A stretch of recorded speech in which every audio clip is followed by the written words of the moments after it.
मोरी एक कमजोर लड़का था जिसे सारे लोग नल्ला और नालायक समझते थे, पर असलियत में वो खुद मंकी किंग का पुनर्जन्म है। उसके पास इतनी ज्यादा पावर है कि वो एक हिट में पूरी गैलेक्सी डिस्ट्रॉय कर सकता है, पर उसे खुद अपनी पावर के बारे में नहीं पता। एक दिन उसे एक टूर्नामेंट में फाइट करने का इनविटेशन मिलता है, जहां पर कोरिया के सबसे खतरनाक लोग फाइट करने आते हैं, जो खुद स्वर्ग के देवताओं से पावर लेते हैं। पर दूसरी साइड एक ऐसा ग्रुप है जो कि डार्कनेस गॉड को धरती पर लाना चाहता है, जिससे पूरी दुनिया बर्बाद हो जाएगी। अब इस खतरनाक टूर्नामेंट में मोरी को अपनी गॉडली पावर को पहचानना होगा और इन सारे खतरनाक विलन से लड़ते हुए इस पूरी दुनिया को बर्बाद होने से बचाना होगा। हमारा मेन कैरेक्टर मोरी जब छोटा था तब उसके घर में सिर्फ उसके दादा ही थे, पर वो भी मिलिट्री में होने की वजह से उन्हें मोरी को छोड़ के जाना पड़ता है। मोरी के दादा जाते जाते कहते हैं कि तुम बहुत सारे दोस्त बनाना और स्कूल में अच्छे से पढ़ाई करना। मोरी यहाँ बहुत ज्यादा दुखी होता है। इसके बाद मोरी के दादा वहाँ से चले जाते हैं और वापस कभी नहीं आते, और इसके बाद मोरी एकदम अकेला पड़ जाता है। अब हमारा लोंडा सपने से उठता है और देखता है कि वो लेट हो चुका है। तभी वो अपनी मर्सिडीज निकाल के टूर्नामेंट में जाने लगता है, और ये साइकिल चला नहीं उड़ा रहा होता है। शायद इसने रेडबुल के साथ केरोसिन पी लिया होगा। और ये जिस टूर्नामेंट में जा रहा है उस टूर्नामेंट का नाम गॉड ऑफ हाई स्कूल है, जहाँ पे कई सारे पावरफुल लोग एक दूसरे से लड़ाई करते हैं। दूसरी तरफ हमारा मोरी भूखा प्यासा साइकिल चला रहा था। तभी एक चोर किसी का पर्स लेके भागता है और मोरी देखता है कि वो पर्स एक बूढ़ी औरत का था। यहाँ मोरी इमेजिन करता है कि उस बूढ़ी औरत के बच्चे बिना पैसों के भूखे मर रहे होंगे। ये इमेजिन करते ही मोरी उस चोर का पीछा करता है, और ये तो कतई धूम 3 मूवी की तरह स्टंट मार रहा है। अब मोरी उस चोर को पकड़ने के लिए कई सारे पैतरे अपनाता है। तभी वो एक ट्रक से भी बचता है और मोरी उस चोर का बहुत पीछा करता है। पर तभी वो सामने एक लड़की को देखता है और वहाँ कई लोंडे अपनी बॉडी का शो ऑफ कर रहे थे, पर मोरी उस लड़की पे अपनी साइकिल ठोक देता है और वो लड़की गिर जाती है। अब यहाँ मोरी सॉरी बोल के निकल लेता है, पर वो लड़की अपना छाता फेंक के मारती है और वो उसे पकड़ के धमकी देती है, साले तूने मेरा मेकअप बिगाड़ दिया, पैसे दे इसके। पर मोरी उसको सारी सिचुएशन एक्सप्लेन करता है। अब यहाँ वो चोर भाग रहा था। तभी वो अपने पीछे इन दोनों को देखता है जो कि इसी का पीछा कर रहे थे। अब वो चोर बुढ़िया के पैसे फेंकता है इन दोनों को डिस्ट्रैक्ट करने के लिए, पर वो लड़की साइकिल से कूद के उस पे अटैक कर देती है, पर उसका बदसूरत चेहरा बिलबोर्ड पे टकरा जाता है। अब वो चोर सोचता है कि वो जीत गया, पर तभी एक हाथ उसके चेहरे पे लगता है और वो ट्रक से टकरा जाता है। अब ये तीनों लोग एक दूसरे के सामने खड़े होते हैं, और इस लड़की का नाम मीरा है, और ये लड़का जिसने बाइक वाले को पंच मारा था इसको मैं सेन बुलाऊंगा। अब टूर्नामेंट के अंदर ये तीनों मस्त बैठे हुए थे, जहां इन तीनों की दोस्ती हो गई। अब अनाउंसर सबको बताता है कि इस टूर्नामेंट में सारे हथियार अलाउड है। इसके अलावा इस टूर्नामेंट में कोई भी रूल नहीं है, यहाँ जैसे चाहो वैसे लड़ाई कर सकते हो। और आप सभी कंटेस्टेंट के हाथों पे एक ब्रेसलेट है, जिसका इस्तेमाल करके बुरी से बुरी इंजरी को भी ठीक किया जा सकता है। इसके अलावा अगर आप इस टूर्नामेंट को जीत गए तो आपकी कोई भी इच्छा पूरी की जाएगी। इस टूर्नामेंट में जीतने वाला बंदा कुछ भी मांग सकता है। अब तुम सारे लोग लड़ाई करना शुरू करो। अब ये सारे के सारे कंटेस्टेंट एक दूसरे से लड़ाई करने लगते हैं, और सारे लोग एक दूसरे को हराने के लिए पूरी जान लगा रहे होते हैं। अब इनमें से कई पावरफुल लोग दूसरे फाइटर्स को बहुत पीट रहे होते हैं। इनमें से एक लड़की दूसरी लड़की की गर्दन तोड़ देती है, और दूसरा बंदा बुक पड़ते हुए ही सबको धो डालता है। अब यहाँ पे सैन अपने एक ही मुक्के से कई फाइटर्स को घायल कर देता है, और मीरा भी अपनी स्वॉर्ड टाइल टेक्निक से कई सारे लोगों को उड़ा डालती है। दूसरी तरफ मोरी भी अपने पैरों का इस्तेमाल करके सारे कंटेस्टेंट की धज्जियां उड़ा रहा था। वो एक बंदे को लात मार के उसकी हड्डियां तोड़ देता है, पर तभी वहाँ पे एक बहुत खतरनाक इंसान एंट्री मारता है, और यहाँ ये आदमी आते ही कई सारे लोगों को अपने पैरों से मारने लगता है। अब वो आदमी अपने पैरों से एक लड़के को कुचलने लगता है, लेकिन वहाँ मीरा आके उस पे अटैक कर देती है, पर वो आदमी उसके अटैक को आराम से डॉज कर लेता है और उसकी तलवार को अपने पैरों से ही पकड़ लेता है। पर मीरा हार नहीं मानती, वो उस पे दूसरा अटैक करती है और अपने पैरों से उस पे एक किक मारती है। उस आदमी को किक से घंटा भी कोई फर्क नहीं पड़ता। वो आदमी मीरा को डेट पे चलने के लिए कहता है, पर मीरा उसके मुँह पे गाली देती है। अब मोरी उसकी पैंट उतारता है, और ये क्या ही पहन रखा है इसने। मोरी ये देखने के बाद उसकी पैंट वापस ऊपर कर देता है। अब वो आदमी अपनी किक से उस पे अटैक करता है। मोरी उसकी किक को डॉज कर लेता है, पर उसका हाथ फिसल जाता है, जिससे वो आदमी किक को मारने में कामयाब हो जाता है। पर उसके पैर में चोट लगी हुई थी, क्योंकि जब इसने मोरी पे किक मारी थी तब मोरी ने उसके पैर पे अटैक कर दिया था। और अब ये दोनों छलांग मार के एक दूसरे से लड़ने के लिए तैयार होते हैं। कुछ देर बाद ये तीनों घर जा रहे थे और वहाँ मोरी मीरा को घूर रहा था, क्योंकि जब मोरी ने उस आदमी को मारने के लिए छलांग लगाई थी तब मीरा ने आकर उसकी गर्दन तोड़ दी, क्योंकि मीरा की तलवार इसके पास थी, पर वो बाद में नैनो टेक्नोलॉजी की मदद से ठीक हो गया था। तुम्हारी हरकतों से लगता है कि तुम एक गोरिल्ला हो। ये सुनते ही मीरा उसको कूटने लगती है। कुछ देर बाद मोरी सबको पूछता है कि तुम सब लोगों ने the God of high school में ज्वाइन क्यों किया। मोरी बताता है कि मुझे सबसे लड़के इस पूरी दुनिया का सबसे पावरफुल इंसान बनना है। सेन बताता है कि मैंने तो सिर्फ पैसे कमाने के लिए। मीरा सबको बोलती है कि मेरी लाइफ इतनी भी सिंपल नहीं है, मुझे अपने फैमिली डोजो को वापस से रिवाइव करना है। इस वक्त मीरा की तलवार अभी भी मोरी के पास थी। मीरा उसे लेने की कोशिश करती है पर उसकी तलवार पानी में गिर जाती है। ये देख के मीरा उसे खींच के थप्पड़ मारती है और अपनी तलवार को पूरी रात ढूंढती है। यहाँ मीरा अपने पास्ट को भी याद करती है, जहाँ पे उसके पिता ने उसे कहा था कि तुम हमारी सदियों से चली आ रही स्वॉर्ड स्टाइल टेक्निक को जिंदा रखना। इसके बाद मीरा ने बहुत ज्यादा ट्रेनिंग की। वो अपनी जिंदगी को कभी एंजॉय भी नहीं करती थी। इतनी ज्यादा ट्रेनिंग करके उसके हाथों में छाले भी पड़ गए थे। कुछ टाइम बाद तलवार ढूंढने के लिए मोरी भी वहाँ पे आता है। तलवार ढूंढते हुए मीरा मोरी को सॉरी भी बोलती है। वो उसे बताती है कि मैंने तुम्हें थप्पड़ इसीलिए मारा था क्योंकि वो तलवार मेरे पिताजी की थी। वो चाहते थे कि मैं मूनलाइट स्वॉर्ड टेक्निक की सक्सेसर बनूं। अब वहाँ पर सेन भी बड़ी सी लाइट लेकर आता है इनकी मदद करने के लिए। अगले दिन टूर्नामेंट शुरू हो जाता है और क्रंची रोल वालों ने यहाँ भी प्रमोशन करना नहीं छोड़ा। अब जो भी इस टूर्नामेंट को जीतेगा वो the God of high school के फाइनल में जा सकता है। यहाँ पे सबसे पहला मैच केन का था। हॉल में बैठे हुए सारे लोग मैच शुरू होने का इंतजार कर रहे थे और यहाँ अपना मोरी मस्त आलसियों की तरह सो रहा था। पर तभी वहाँ पे वो आदमी आता है मोरी को हमेशा के लिए सुलाने, पर केन उसे रोक लेता है। अब वो आदमी उस पे किक मारता है लेकिन मोरी केन को बचा लेता है। अब ये लंबी नाक वाला सबको लड़ाई शुरू करने के लिए कहता है। पहला मैच मीरा और एक बंदे के बीच में था, जहां मीरा उस पे एक ही अटैक करके राउंड को जीत लेती है। दूसरा मैच मोरी और दूसरे बंदे के बीच में था, जहां पे मोरी अपने सिर्फ नॉर्मल पंचेस से ही जीत जाता है। तीसरा मैच इस लड़की का था, जहां पे वो जॉन सीना का पेतरा इस्तेमाल करके जीत जाती है। अब अगला मैच एक लड़के और एक दूसरे बंदे के बीच में था, जहाँ पे वो लड़का अपना बैट का इस्तेमाल करके उस लड़के को धो डालता है। अगला मैच सेन का था, जहाँ पे वो बिना किसी मेहनत के ही जीत जाता है। अब अगला मैच सेन और इस खड़ूस आदमी के बीच में है। यहाँ सेन उसे कहता है, तुम एक ट्रू वॉरियर के रास्ते से भटक चुके हो, इसीलिए मैं अपनी पूरी पावर का इस्तेमाल करूँगा। अब ये कहते ही वो उस आदमी पे कई सारे पंच लैंड करता है और अपनी टाइची टेक्निक से उसको ऑडियंस के बीच में फेंक देता है, पर वो बंदा तो फुल इग्नोर मोड में था। इसके बाद वो आदमी रिंग के अंदर आता है और वो अचानक से छलांग लगा देता है, पर केन उसे लात मार के नीचे गिरा देता है। लेकिन इस आदमी ने केन के अटैक को एक हाथ से ही रोक दिया था। अब वो आदमी अपना एक हाथ इस्तेमाल करने का डिसाइड करता है और अपने एक हाथ से ही वो केन का भरता बना देता है और उसके बाल पकड़ के सेन को अपने पैरों के नीचे ले आता है। अब वो आदमी अपनी किक से उसकी आंख फोड़ डालता है। ये देखने के बाद सारे जजेस शॉक होते हैं, क्योंकि ये आदमी टाइकोंडो का इस्तेमाल कर रहा था, जो कि एक ऐसी टेक्निक है जिसको मार्शल आर्ट वॉर में सरवाइव करने के लिए बनाया गया था। ये टेक्निक हद से ज्यादा खतरनाक है। अब वो आदमी केन पे कई सारे अटैक्स करता है, पर केन अपने इमोशंस को कंट्रोल करने की कोशिश करता है। केन शांत रह के अपनी ट्रेनिंग को याद करता है और अपनी बैलेंस स्ट्राइक से उस पे अटैक करता है, पर उस आदमी की जगह पे केन ही दूर उठ जाता है, क्योंकि उस आदमी ने उसकी स्ट्राइक को अपोजिट एंगल में इस्तेमाल किया, जिससे सारी फोर्स केन पे ही लग गई। अब वो आदमी केन को कहता है, अबे ओ बच्चे, तू मेरे सामने गिड़गिड़ा कर अपनी मौत की भीख मांग। और ऐसा कह के वो सेन को ब्रूटली मारने लगता है। चाहे कुछ भी हो जाए, मैं तेरे जैसे नीचर आदमी से माफी कभी भी नहीं मांगूंगा। पर वो आदमी अपना दूसरा हाथ खोल लेता है और केन को पकड़ के उसके दोनों हाथों को लॉक कर देता है। वो आदमी केन के दोनों हाथों को पूरी फोर्स लगा के उखेड़ने लगता है। इससे केन को बहुत ज्यादा दर्द हो रहा होता है, पर तभी उसके पीछे मोरी आता है और एक किक से उसको दूर फेंक देता है। अबे ओ कमीने सुअर, अगर दम है तो मुझसे लड़के दिखा। ऐसा कह के मोरी अपनी लात से उसके पर खच्चे उड़ा देता है, पर तभी सारे जजेस मिलके मोरी को रोक लेते हैं। अभी और चमन चिलगोजे दूसरों के मैच में दखलंदाजी करना रूल्स के खिलाफ है, इसलिए चुपचाप अपनी सीट पे वापस बैठ जा। तभी इन लोगों को उस आदमी में से भयंकर एनर्जी महसूस होती है और वो आदमी अपने पास्ट को याद करता है, जहाँ पर एक लड़की ने उसे हरा दिया था और उसे एक लूजर कह के चली गई थी। तभी से इस आदमी ने सबको हराने का फैसला किया है। ये याद करके वो आदमी गुस्से में आ जाता है और सारे लोगों पे अटैक कर देता है।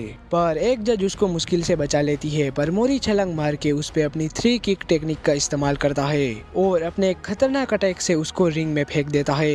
ये देख के सारे जजेस भी शॉक होते हैं और अगले ही सेकेंड उस आदमी का सुअर जैसा चेहरा रिंग में पड़ा हुआ था। तभी मोरी पे एक चाटा पड़ता है और वहाँ पे मुजिन पार्क आ जाता है और माइक में कहता है कि इस टूर्नामेंट का हेड मैं हूँ और इस मोरी ने 2 लोगों की फाइट में दखलंदाजी की है जो कि रूल्स के खिलाफ है, इसीलिए इस पे बहुत तगड़ा फाइन लगेगा। कुछ दिनों बाद टूर्नामेंट के हेड्स की मीटिंग होती है जहां पे एक लड़की बताती है कि केन बहुत ज्यादा घायल हो चुका है जिससे वो आगे टूर्नामेंट में नहीं लड़ पाएगा और वो आदमी भी मोरी से पिटने के बाद मेंटल हॉस्पिटल में भर्ती हो चुका है। अब दोनों ही लोग आगे फाइट नहीं कर सकते। वो असिस्टेंट मोरी को डिस्क्वालीफाई करने को कहती है, पर जब पार्क मोरी की डिटेल्स देखता है तो वो शॉक हो जाता है। दूसरी तरफ टूर्नामेंट शुरू हो जाता है जहाँ पे पहला मैच मीरा और सियोन का था। यहाँ मीरा उस पे लगातार अटैक करती है पर वो सारे अटैक्स को डोज करके मीरा को दूर फेंक देती है और एक छलांग मार के मीरा पे गिर जाती है जिससे मीरा घायल हो जाती है। यहाँ पता चलता है कि ये लड़की रेसलिंग चैंपियन है।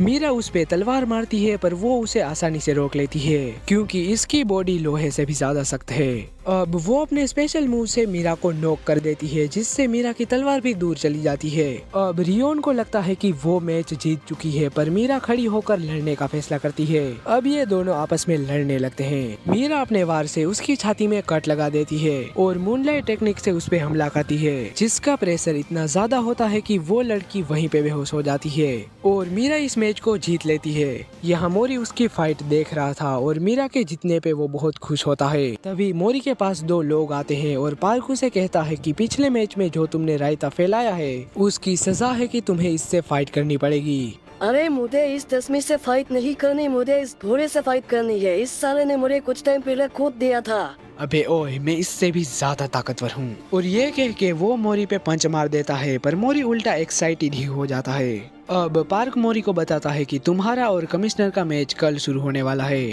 अब शाम को मीरा और सैन घर जा रहे होते हैं जहाँ पे मीरा बोलती है ये पागल मोरी बिना कुछ सोचे दूसरे की फाइट में घुस गया और डिस्क्वालीफाई हो गया। तभी वहाँ पर मोरी आता है और इनको फ्रूट ऑफर करता है जो कि इसको पार्क ने दिए थे। दूसरी तरफ पार्क की असिस्टेंट उसको कहती है कि तुमने वो फ्रूट एक नॉर्मल इंसान को क्यों दिए, वो बहुत खतरनाक है और उन फ्रूट्स को हजारों सालों से बंद करके रखा गया था। पर पार्क तो मोरी की पावर देखना चाहता था। अब मोरी अपने घर पहुंचता है जहां पे वो उन फ्रूट्स को खा लेता है, लेकिन तभी मोरी का दिल डैमेज हो जाता है और वो वहीं पे गिर जाता है। दूसरी साइड सैन अपने दोस्त से मिलने जाता है जिसको कैंसर है और सैन टूर्नामेंट भी इसी की वजह से जीतना चाहता है क्योंकि अगर सैन टूर्नामेंट जीत जाता है तो वो अपने दोस्त को कैंसर से बचा सकता है। पर उसका दोस्त उसको ये चीज करने से मना करता है। सैन उसे कहता है कि मुझे तेरे जैसा ही एक उल्लू का पट्टा दोस्त मिला है जो कि तेरी ही तरह दिमाग से पैदल है। इसके बाद ये दोनों मिलके बहुत सारी बातें करते हैं। कुछ टाइम बाद 3 लड़के उसके दोस्त का मजाक उड़ाते हैं और सैन को बहुत परेशान करते हैं, पर सैन उन लोगों पे ध्यान नहीं देता और वहाँ से चला जाता है। अब अगले दिन सैन और एक दूसरे लड़के के बीच में मैच होता है जहाँ वो लड़का अपने बैट से अटैक करता है जिससे सैन को डैमेज पहुँचता है, पर वो वापस उठ के उसके सारे अटैक्स को डोज करने लगता है। वो लड़का अब अपने 12 फेयर टेक्निक का इस्तेमाल करता है जिससे सैन की बॉडी में 12 अटैक लगते हैं, पर सैन अपने दोस्त को याद करके वापस उठ जाता है और वो अपने सीक्रेट आर्ट ब्लैक डॉटर्स को एक्टिवेट कर लेता है और उस पे लैंड करता है। अब सैन अपने दूसरे सीक्रेट आर्ट से अटैक करता है और वो लड़का उन सारे अटैक से मुश्किल से बच रहा होता है। अब सैन अपना आखिरी अटैक उस पे मारता है और उस पंच से वो लड़का जमीन पे गिर जाता है और सैन इस मैच को जीत जाता है। अब अगला मैच मोरी और कमिश्नर के बीच में होता है, पर वहाँ पे मोरी नहीं आया होता क्योंकि मोरी अपने घर में बेहोश पड़ा था। वहाँ मोरी की हिडन पावर एक्टिवेट हो जाती है और मोरी होश में आ जाता है और कुछ देर बाद वो एरिना में भागते हुए पहुँचता है। और इस मैच का रूल है कि मोरी को सिर्फ एक बार कमिश्नर को नॉकआउट करना होगा, पर यहाँ मोरी अगले ही सेकेंड कमिश्नर के सामने आ जाता है और उसको जरा सा धक्का देके नीचे गिरा देता है।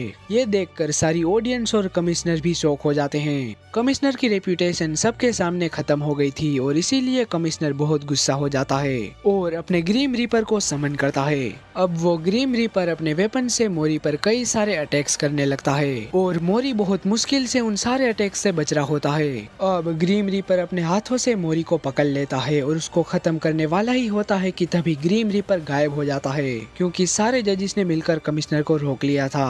अबे साले, तू गिर के पहले ही नॉकआउट हो चुका था, पर फिर भी तूने फाइट की, इसलिए मैं तेरी 3 महीने की सैलरी काट रहा हूँ। अब पार्क मोरी के पास आकर सोचता है कि तो ये है तेजिन जिन का वंशज।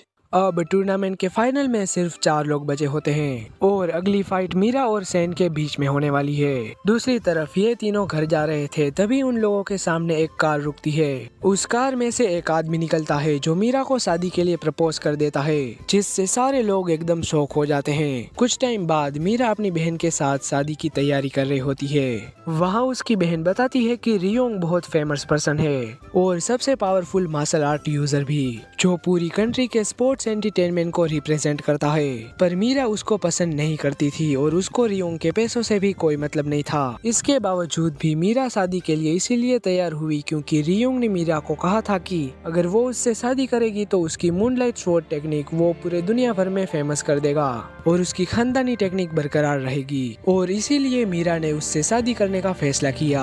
अब मीरा अपने पास्ट को याद करती है जहाँ पे उसके पापा मर गए थे और वहाँ खड़े लोग मीरा के पापा की मूनलाइट टेक्निक का मजाक उड़ा रहे थे। पर मीरा के पास उसके चाचा आते हैं जो मीरा से वादा करते हैं कि वो अब मूनलाइट टेक्निक को आगे बढ़ाएंगे, इसीलिए मीरा को टेंशन लेने की कोई जरूरत नहीं है। अब वो मीरा को गोद ले लेते हैं, पर वो उस टेक्निक को इस्तेमाल करने में बहुत बुरे थे, इतना कि उसके स्टूडेंट भी उसे आराम से हरा देते थे। इसीलिए किसी भी बच्चे ने मूनलाइट स्वॉर्ड टेक्निक को नहीं सीखा। उसी वक्त मीरा को ये एहसास हुआ कि उसे ही अपनी पापा की टेक्निक को आगे बढ़ाना होगा। अब मीरा के घर पे मोरी आता है। मीरा, तुम उससे शादी क्यों कर रही हो जिसे तुम बिल्कुल भी पसंद नहीं करती, और तुमने टूर्नामेंट क्यों छोड़ा? तुझे उससे क्या है, मैं जो चाहूँ वो करूँगी अपनी मूनलाइट टेक्निक को आगे बढ़ाने के लिए। ये कह के मीरा उसको घर से बाहर निकाल देती है। कुछ टाइम बाद मोरी सैन को कॉल करता है। अबे सैन, मीरा की शादी हो रही है और वो उससे बिल्कुल भी खुश नहीं है। मुझे लगता है कि कुछ ना कुछ तो गड़बड़ है। देखो मोरी, हम बाहर के हैं, इसीलिए उसकी जिंदगी में टांग लाने का हमारा कोई हक नहीं बनता। ऐसा कह के वो कॉल को रख देता है। अगले दिन मीरा शादी के लिए तैयार होती है, जहाँ उसका चाचा याद करता है कि मीरा हमेशा मेहनत करती थी और अपने इमोशंस को छुपाती थी। अब उसको मीरा की वही स्माइल दिखती है। वहीं बाहर उसकी बहन रो रही थी। तभी वहाँ पर मोरी आता है और शादी में जाने की ट्राई करता है, पर गार्ड्स उससे इनविटेशन कार्ड मांगते हैं जो कि मोरी के पास नहीं होता। इसीलिए वो जाने का नाटक करता है और गार्ड्स की तरफ वापस दौड़ता है, पर गार्ड्स उसे नीचे गिरा देते हैं। वहीं शादी में मीरा रियोंग की तरफ बढ़ती है, जहाँ रियोंग याद करता है कि उस मिस्टीरियस ऑर्गेनाइजेशन के हेड ने उसे मीरा से शादी करने का हुक्म दिया था, क्योंकि मीरा की तलवार और मीरा की पावर से ये लोग गॉड को कंट्रोल कर पाएंगे। और वहाँ मोरी गार्ड्स के अटैक से बच रहा होता है। तभी वहाँ सैन आकर गार्ड्स को दूर फेंक देता है और ये दोनों ही सिग्मा मेल शादी के अंदर घुसते हैं। अब रियोंग अपनी तलवार मंगा के उन दोनों पे हमला करने जाता है, पर सैन तलवार को रोक लेता है। इतनी देर में मोरी मीरा से बात करने जाता है। मीरा, क्या वो टेक्निक तुम्हारी जिंदगी से ज्यादा कीमती है? तुम चुप हो जाओ, तुम्हें पता भी नहीं है मैंने कितनी मेहनत की है मूनलाइट स्वॉर्ड टेक्निक को आगे बढ़ाने के लिए। पर तुम अपनी जिंदगी को ऐसे ही बर्बाद नहीं कर सकती। लेकिन मीरा गुस्से में आकर मोरी को मारने लगती है, और जब मीरा उसे पंच मारने जाती है तब उसका चाचा बीच में आ जाता है और उसे कहता है कि मीरा, मेरा भाई कभी नहीं चाहता था कि तुम ऐसी बनो। मीरा, तुम वो करो जो तुम चाहती हो। अब मीरा अपने पापा को याद करती है जिसने कहा था कि मूनलाइट टेक्निक का सीक्रेट है कि तुम वैसी जिंदगी जियो जैसी तुम चाहती हो। इसी वक्त मीरा को एहसास होता है कि वो गलत कर रही थी। अब वो रियोंग को कहती है, सॉरी, अब मैं शादी को कंटिन्यू नहीं कर सकती। अब मैं मूनलाइट टेक्निक को अपने हिसाब से प्रोटेक्ट करूंगी। पर वो जोर से हंसने लगता है। मुझे बस मीरा की पावर हासिल करनी है। और ऐसा कह के वो एक मॉन्स्टर को समन करता है और पूरे होल को डिस्ट्रॉय कर डालता है। अब वो मीरा पे अटैक करता है जिससे मीरा को कट लग जाता है, पर मीरा अपनी स्पोर्ट स्टाइल टेक्निक नंबर 6 का इस्तेमाल करती है जिससे वो एक ही सेकंड में हार जाता है। अब ये दोनों मीरा के पास आते हैं। मीरा अपने दोस्तों से बहुत खुश होती है। थोड़ी देर बाद मीरा दोनों को थैंक यू बोलती है। तभी रियोंग मीरा की तलवार लेके भाग जाता है। उसे वो तलवार ले जाने दो, मेरे पापा अब भी मेरे अंदर जिंदा है। अब ये तीनों साथ में हंसी मजाक करते हैं, पर शाम को जब सेन हॉस्पिटल में होता है तब वो देखता है कि उसके दोस्त की हालत बहुत बुरी हो चुकी होती है। इससे सेन बहुत दुखी हो जाता है। कुछ टाइम बाद सेन अपनी जॉब कर रहा था, जहाँ वही लड़के वापस आ जाते हैं और सेन के दोस्त की कंडीशन पे हंसते हैं, पर इस बार वो इन तीनों को बहुत मारता है। अब बैटल एरिना में मोरी देखता है कि सेन मीरा को बहुत ब्रूटली मार रहा था। वहाँ सेन अपने अटैक से मीरा का खून निकाल देता है और मीरा को बिना रहम दिखाए नॉकआउट कर देता है। आखिर में अनाउंसर को उसे रोकने आना पड़ता है। अब यहाँ मीरा मरने की हालत में होती है। ये देख के मोरी सोचता है कि सेन ने ऐसा क्यों किया। फाइट खत्म होने के बाद सेन टूर्नामेंट के बाहर जा रहा था, जहाँ वो मोरी को देख के कहता है कि मोरी अब हम फाइनल मैच में मिलेंगे। अब सेन अपना पास्ट याद करता है, जहाँ पे वो और उसका दोस्त बिना किसी मतलब के एक दूसरे से लड़ते रहते थे, पर फाइट के बाद में वो दोनों मस्त बातें करते थे। अब यहाँ सेन देखता है कि मीरा का खून उसके हाथों में लगा हुआ है और वो सोचता है कि उसने ऐसा क्यों किया। अब रात को मोरी मीरा से मिलने जाता है, जो कि हॉस्पिटल में नैनो टेक्नोलॉजी से हील हो रही थी, और वो मोरी को बताती है कि जरूर सेन के साथ कुछ तो गलत हुआ है, वरना वो मेरे साथ ऐसा कभी नहीं कर सकता। दूसरी तरफ सेन अपने दोस्त से मिलने जाता है, जो कि अभी तक कोमा में था। अब अगले दिन मोरी और सेन टूर्नामेंट में लड़ने के लिए तैयार थे और टूर्नामेंट शुरू हो जाता है और वो दोनों ही एक दूसरे को कड़ी टक्कर दे रहे होते हैं, पर मोरी उसे किक मार के दूर कर देता है। इसके बाद सेन मोरी पे लगातार अटैक करके उसके सर पे वार करता है, पर मोरी खुद को बचा लेता है।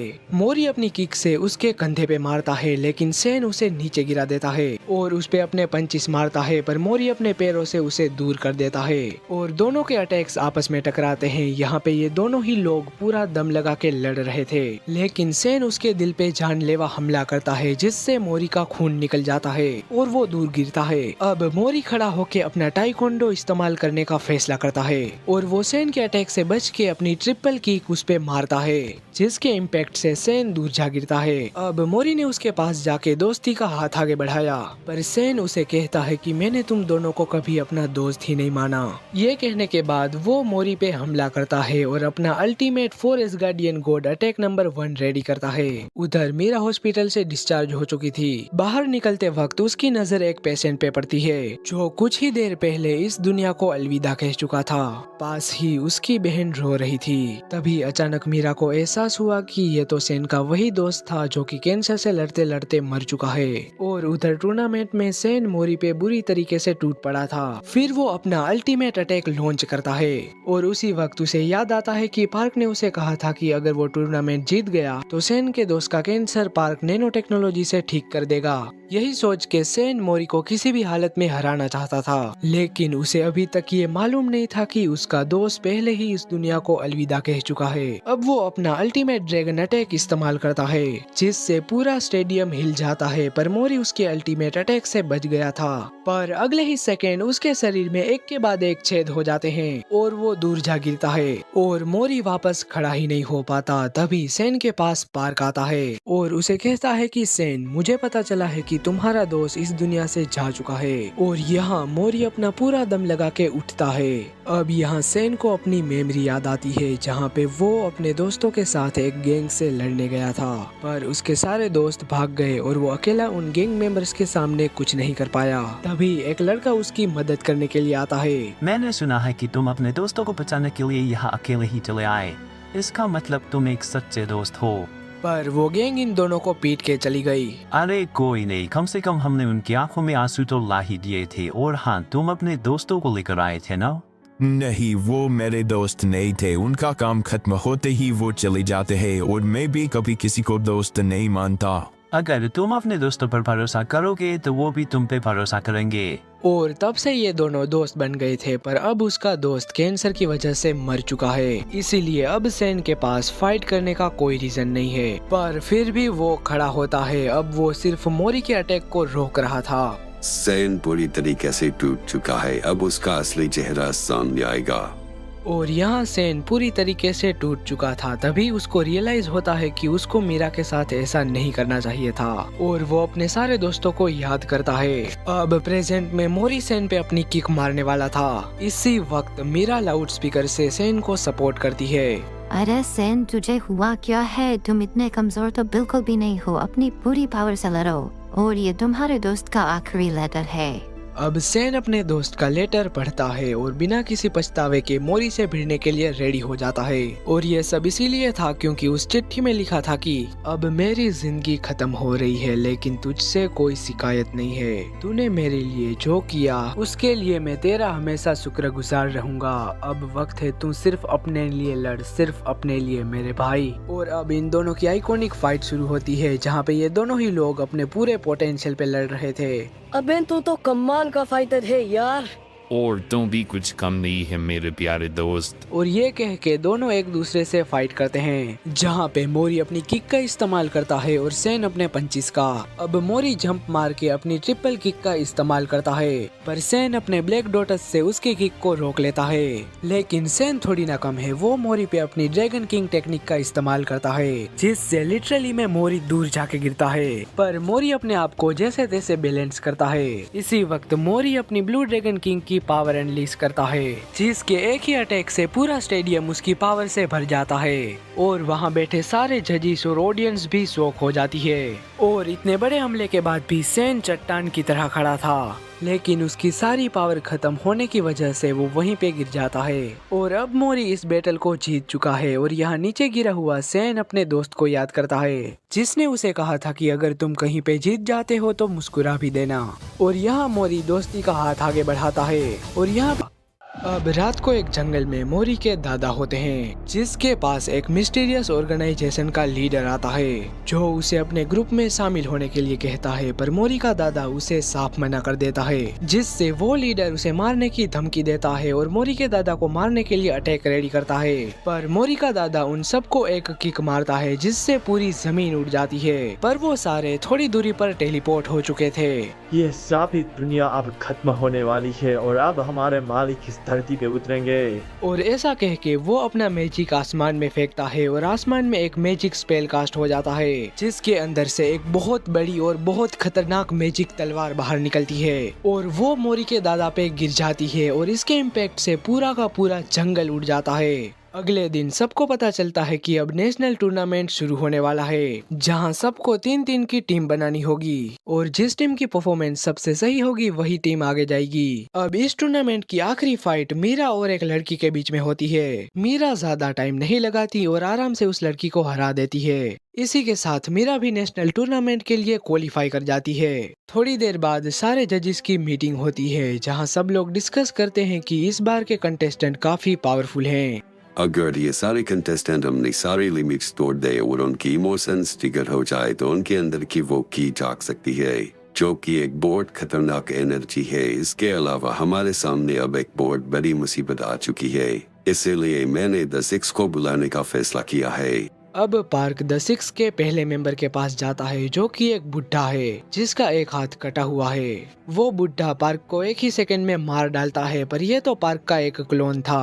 अरे बुढ़े, तुम तो काफी कमजोर हो चुका है। अबे साले, अगर मैं चाहता तो तुझे 1 सेकंड में मार डालता, पर मैंने तुझे बख्श दिया है। अब ये दोनों चलते हुए मोरी के दादा की बात करते हैं। पार्क बताता है कि नॉक्स ऑर्गेनाइजेशन तेजिन जिन यानी मोरी के दादा के पीछे पड़ी है। वो ऑर्गेनाइजेशन तेजिन को मारना चाहती है और इसीलिए मैं द सिक्स को इकट्ठा कर रहा हूँ। कुछ देर बाद मीरा शॉपिंग करने के लिए आई होती है, तभी उसकी मुलाकात अनाउंसर और उसकी फैमिली से होती है। अब वो दोनों साथ में बातें करते हैं। मेरी इस बात को याद रखना कि अब टूर्नामेंट में बहुत खतरनाक लोग आने वाले हैं, जिनके पास बहुत ज्यादा भयंकर पावर होगी, इसीलिए तुम्हें बच के रहना होगा।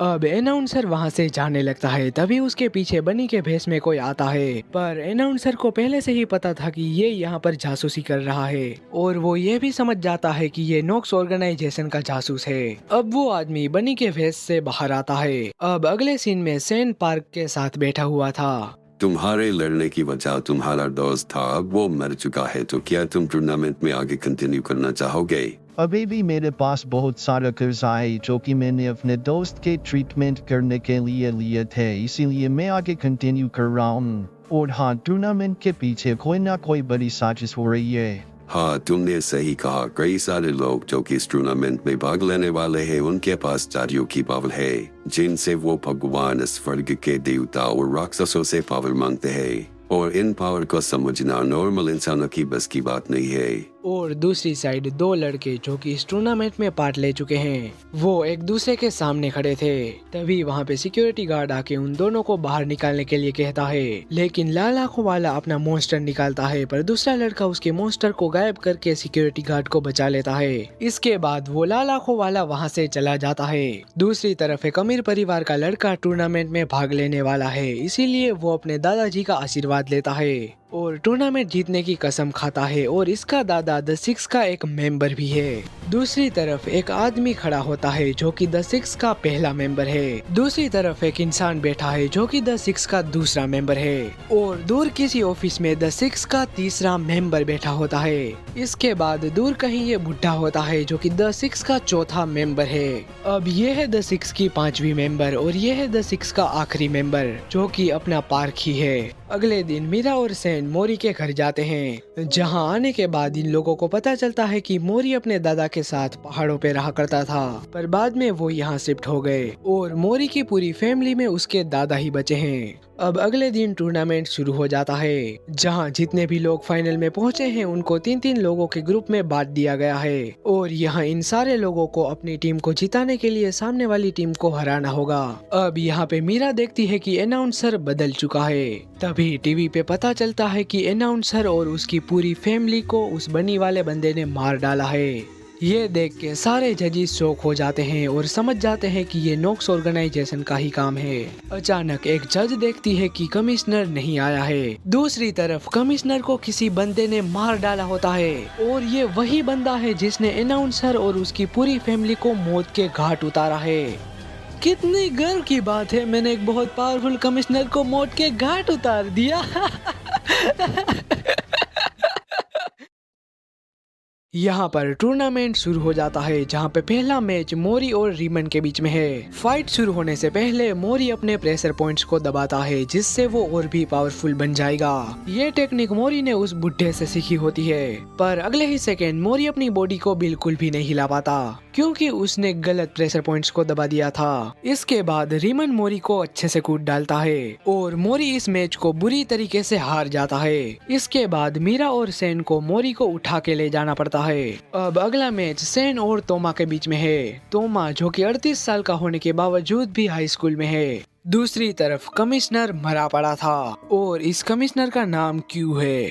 अनाउंसर ने मेरे सामने मौत के ब्रेक मांगी थी, इसलिए मैंने उसे आरामदायक मौत दी, और उसी के साथ मैंने उसकी पत्नी और बच्चे को भी मार डाला है। पर अचानक उसका हाथ कट जाता है और उसके सामने क्यू का मॉन्स्टर खड़ा होता है। तभी क्यू खड़ा होकर अपना लिमिटर हटा देता है। इसी के साथ वो अपनी सिगरेट जलाता है। तभी क्यू की छाती पे लगा वेपन गायब हो जाता है।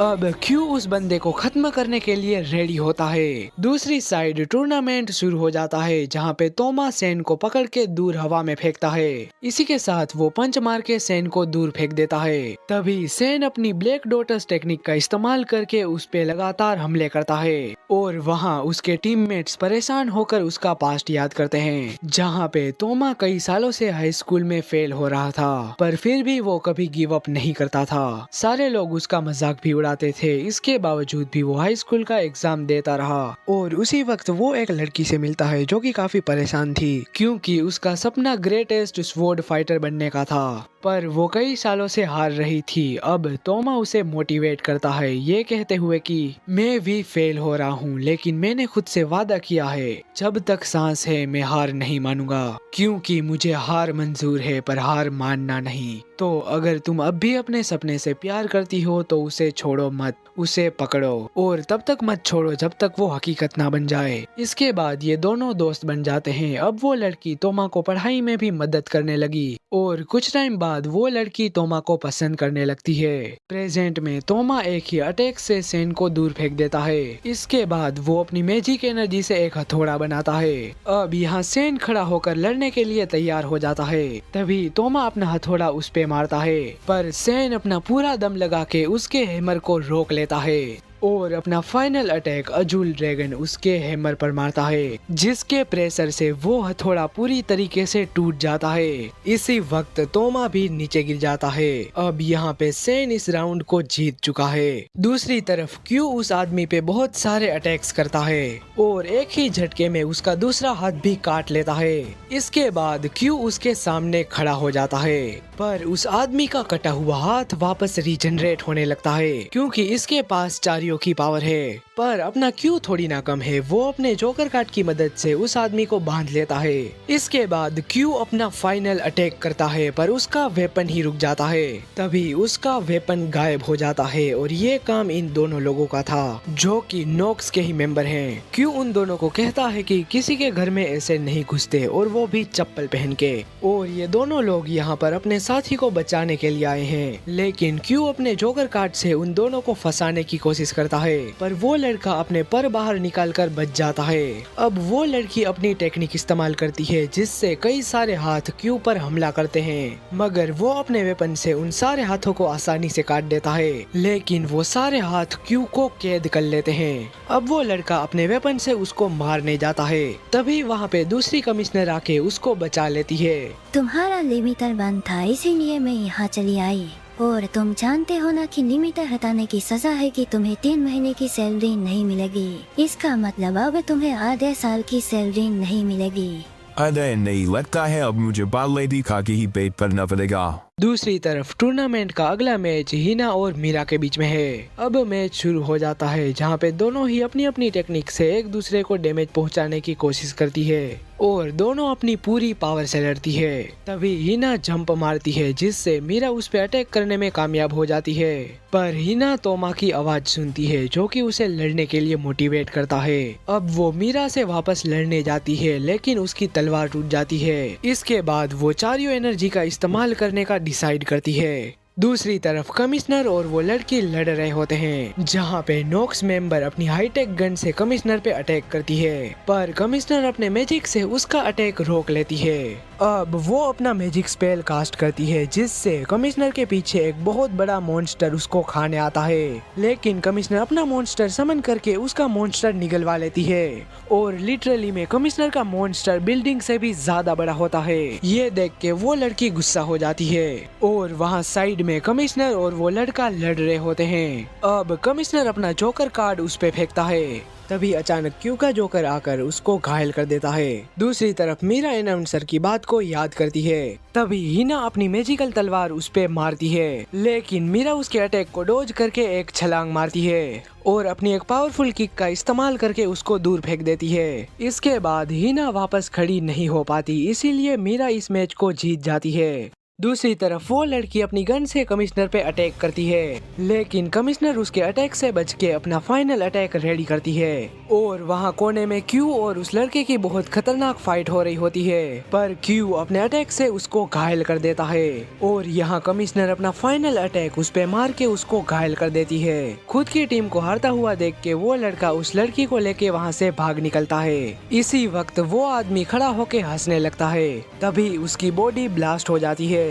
इसी के साथ पूरी बिल्डिंग भी ब्लास्ट हो जाती है। अब कुछ घंटों बाद वो बिल्डिंग पूरी राख बन गई होती है और ये दोनों कमिश्नर भी बच गए होते हैं। रात को ये सारी चीजें पार्क को पता चलती है और वो सोचता है कि हम सबके बीच में कोई गद्दार है, क्योंकि सारे कमिश्नर का एड्रेस टॉप सीक्रेट था, पर फिर भी क्यू पे अटैक हुआ।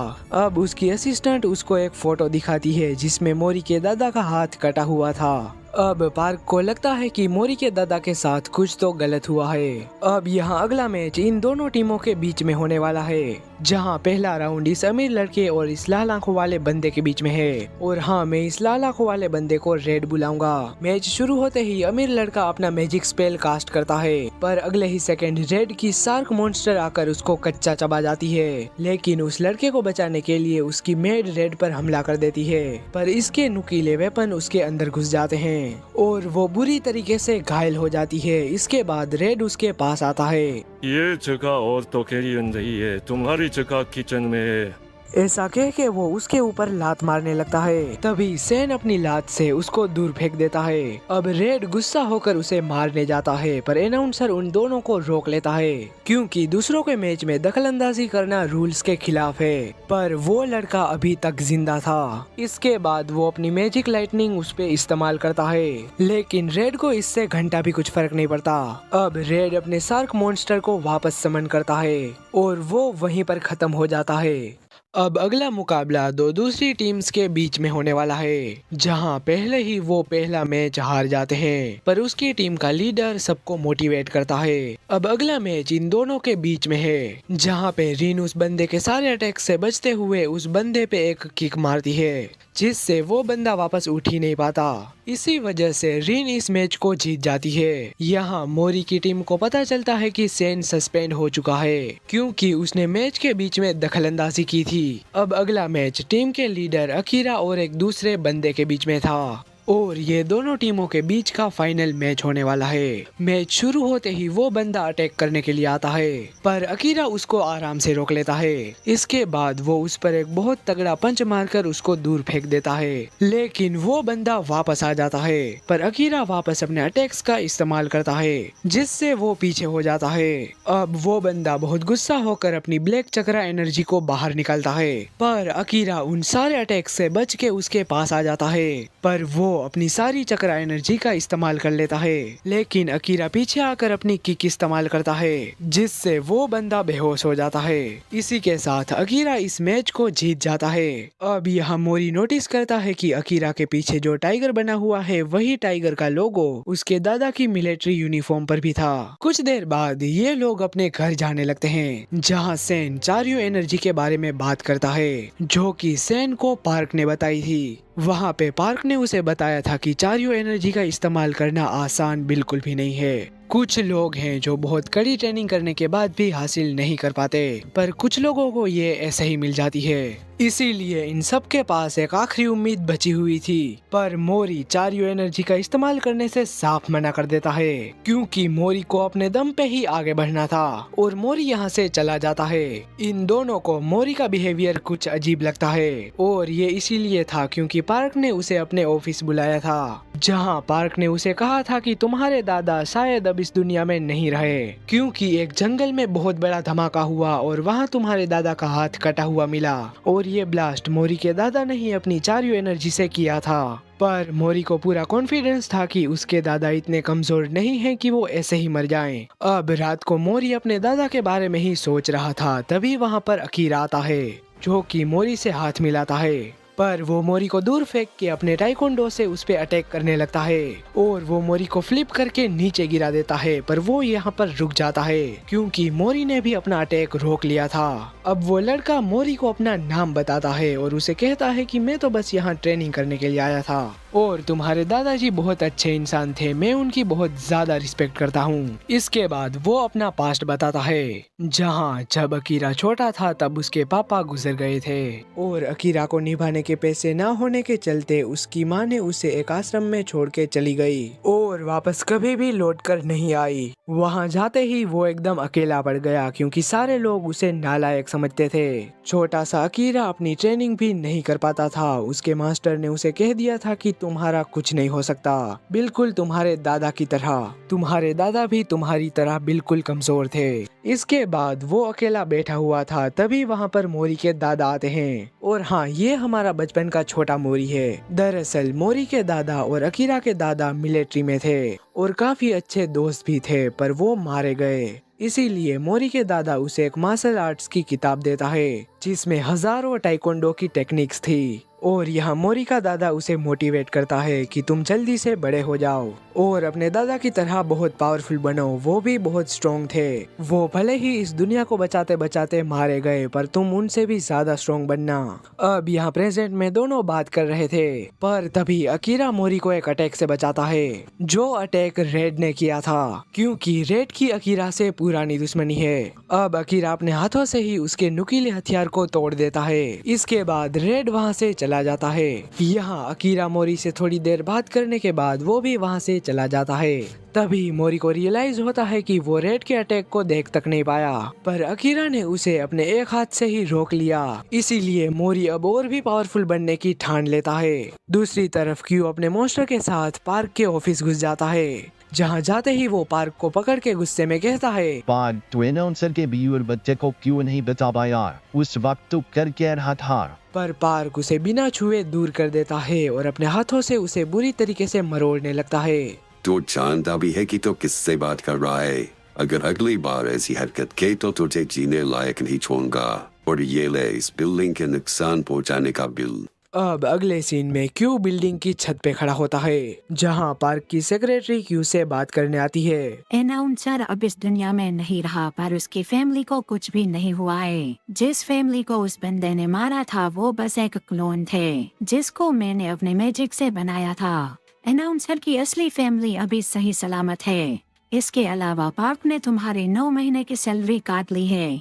तुमने जो पहले हरकत की है उस वजह से, और प्लीज तुम मुझसे उधार मत मांगना। अब अगले दिन क्यू नीचे पड़ा हुआ सिक्का उठा रहा होता है, क्योंकि इसके पास अब फूटी चमन्नी भी नहीं बची है। हाँ भाई, और ले ले पार्क से पंगे। अब ये सारी चीजें सेन देख लेता है। इसके बाद सेन क्यू को एक जगह पे फ्री में खाना खिलाता है और उसे ऑफर देता है कि अगर वो उसे चारियो सिखाएगा तो वो उसे रोज मुफ्त में खाना खिलाएगा। अब अगले सीन में नोक्स ऑर्गेनाइजेशन का लीडर वहाँ के सारे लोगों को ऑर्डर देता है। कुछ लोग ऊपर वाले जैसी पावर हासिल करना चाहते हैं, वो लोग ऊपर वाले की मानता को भूल चुके हैं। इसलिए उन सबको मौत के घाट उतारना हमारी जिम्मेदारी है, और ऊपर वाले को नीचे लाने वाली चाबी को खत्म कर दो। और उसी टाइम पार्क सारे कमिश्नर को इकट्ठा करता है। अब नोक्स हद से आगे बढ़ चुका है, इसीलिए अब हमें सबको मिलकर नोक्स को हराना होगा। इसके अलावा अब हमारे बीच में कुछ बेरूपिये छुपे हैं, उनको तुम मार डालो। और हाँ, सारे लोगों को लिमिटर हटाने की भी इजाजत है। अब हमारा इकलौता काम है ऊपर वाले को नीचे लाने वाली चाबी को हासिल करना। कुछ देर बाद मोरी अपने दादाजी के बारे में ही याद कर रहा था, जहां वो याद करता है कि जब वो 6 साल का था तब उसके दादा उसे अकेला छोड़ के जंग पे जाने वाले थे। मोरी अपने दादा को रोकने की बहुत कोशिश करता है, पर उसके दादा उसे समझाते हैं कि अगर मैं यहाँ रुका तो मेरे दुश्मन यहाँ आ जाएंगे। भले ही मैं अभी जा रहा हूँ, पर मैं वापस जरूर आऊंगा। और तुम स्कूल में बहुत सारे दोस्त बनाना जो कि तुम्हें तुम्हारी बुरे से बुरी सिचुएशन में भी तुम्हारे साथ खड़े रहें। अब यहाँ प्रेजेंट में मोरी के पास मीरा और सेन आते हैं, क्योंकि आज मोरी का बर्थडे है। यहाँ मोरी अब 17 साल का हो चुका है, इस वजह से ये सारे लोग मस्त पार्टी करते हैं, जहाँ पे ये दोनों मोरी के लिए बहुत सारा खाना लाए होते हैं। इसके बाद ये लोग दबा के खाना ठूसते हैं और तीनों दोस्त इस टाइम को बहुत मजे से गुजारते हैं। तब मोरी को ये रियलाइज होता है कि उसके दादा ने क्यों कहा था कि तुम बहुत सारे दोस्त बनाना। अब अगले दिन मोरी को अपने घर के बाहर एक लेटर मिलता है, जिसे देख के मोरी बहुत शौक हो जाता है, क्योंकि उसमें मोरी के दादा बहुत बुरी हालत में होते हैं और लेटर के अंदर एक एड्रेस भी लिखा होता है। तो यही खत्म होते हैं the God of high school के 8 एपिसोड। अब अगले 4 एपिसोड को मैं अगली वीडियो में कवर करने वाला हूँ, और वो आखिरी के 4 एपिसोड में बहुत सारी चीजें होने वाली है। अगर इस वीडियो में अच्छे व्यूज आए तो मैं पक्का अगले पार्ट को कवर जरूर करूंगा। तो अगर वीडियो में कोई दिक्कत हो क्वालिटी वगैरह का तो तुम मुझे बता देना कमेंट में, तो अगली वीडियो में जल्द ही बना दूंगा। तो तब तक के लिए आप ये वीडियो भी देख सकते हो।